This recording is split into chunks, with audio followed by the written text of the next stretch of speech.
The water's roar is the first thing to die. It leaves behind a silence so deep it feels like a wound.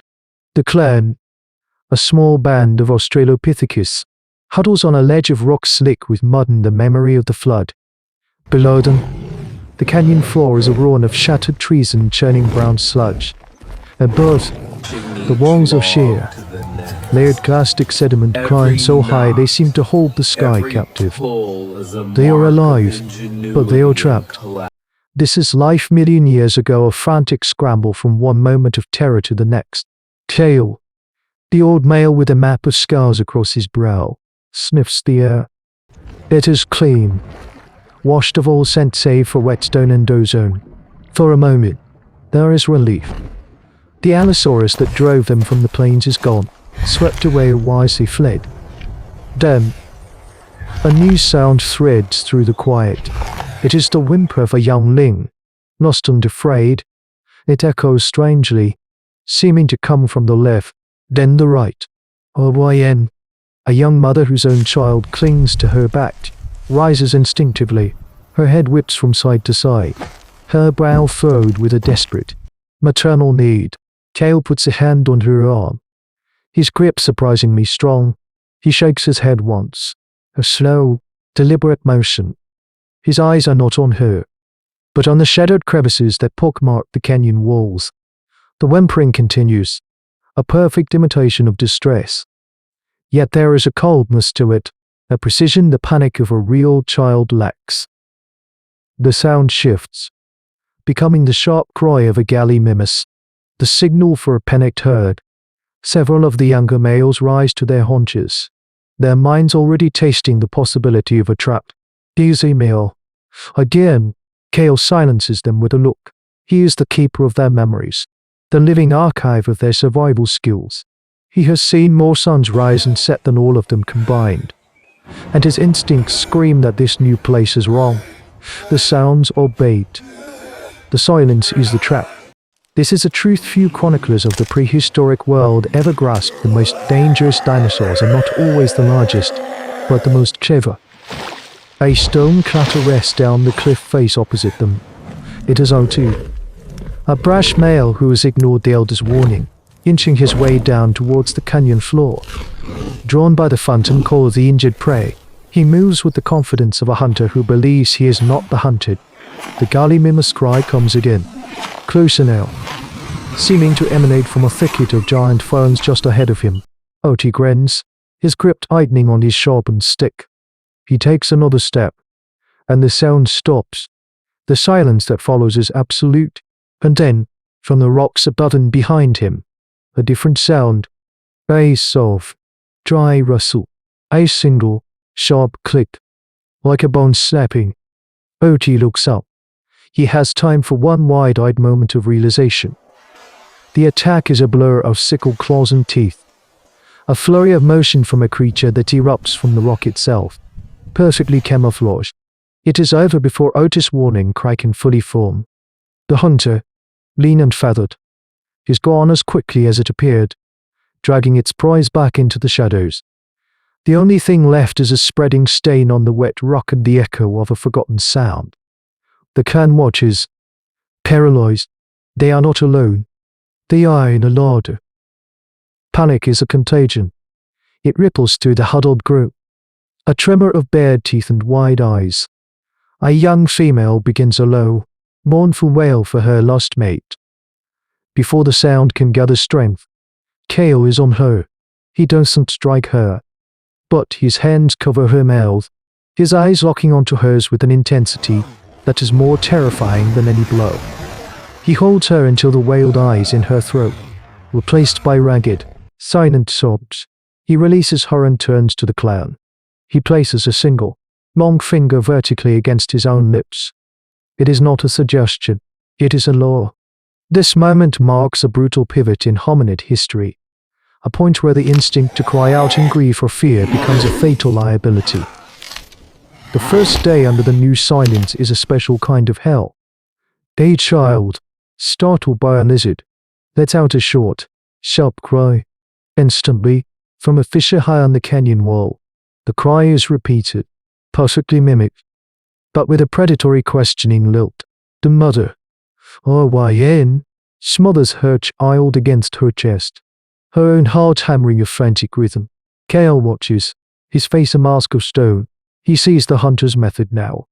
They are a pack of Dromaeosauridae, smaller cousins to the more infamous Velociraptor, and they have turned this canyon into their instrument. They are masters of the architecture of sound, using the echoes to triangulate, to separate, to terrify. The study of paleontology often focuses on bone and tooth, but here, the true weapon is the void between the cliffs. Kael begins the slow, arduous process of invention, the genesis of a new primitive technology. He taps his own chest twice. "Mate." He points to another youth. They flat palm, held out stop. A hand cocked to his ear, followed by a slow shake of the head. "Do not make a sound." The clan. These early humans, watch him, their minds struggling to grasp the abstract leap. It is slow. A gesture is misinterpreted.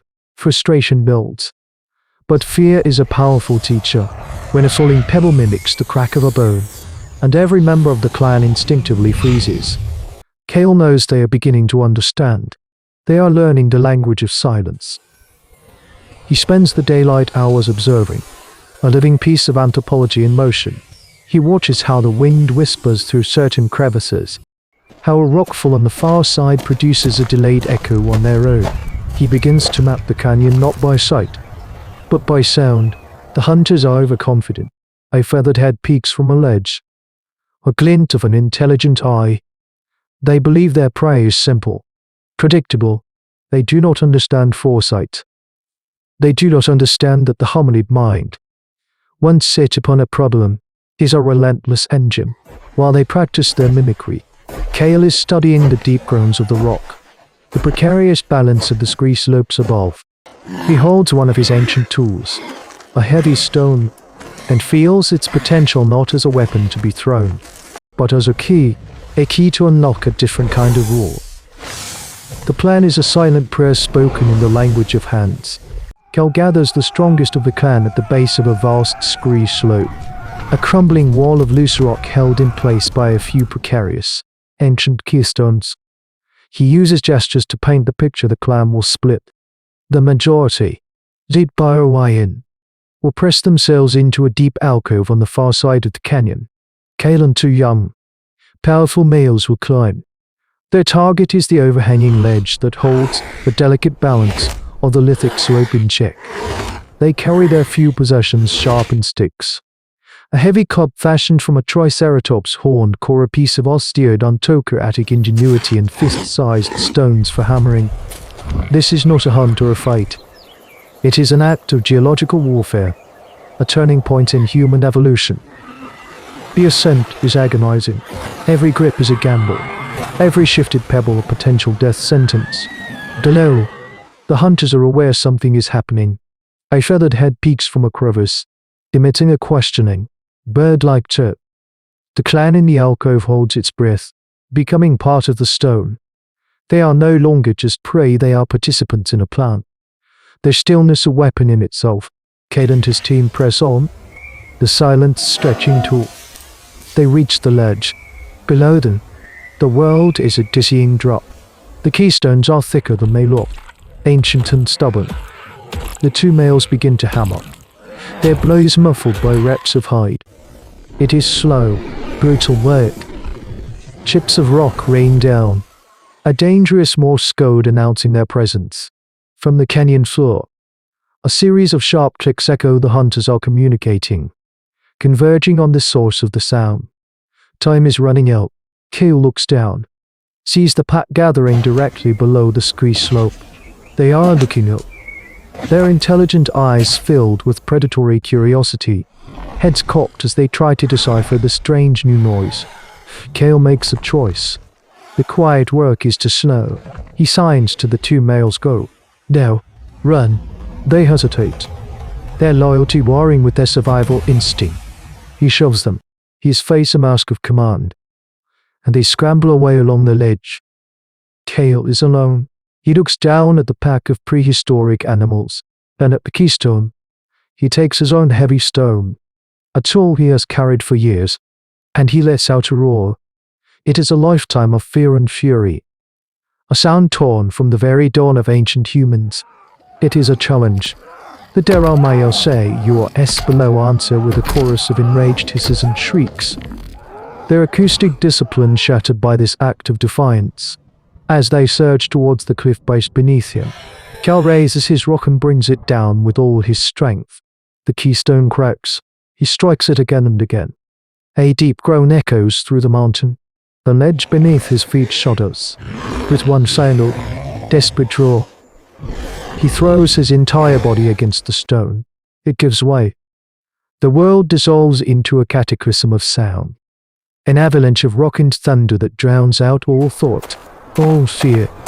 The roar he has unleashed is the roar of the mountain itself, the ultimate sonic weapon. It is a dinosaur battle where the opponent is the very ground they stand on, and for a moment, the canyon of whispers becomes a tomb of noise. From the alcove, the survivors watch the world break. The dust cloud is a second sky, thick and choking. When it settles, the canyon is irrevocably changed. The scree slope is gone, replaced by a mountain of fresh rubble that has buried their tormentors and silenced the whispering echoes forever. Kael is gone, a sacrifice not to a god, but to a calculation. He did not die as prey. He died as an architect of survival.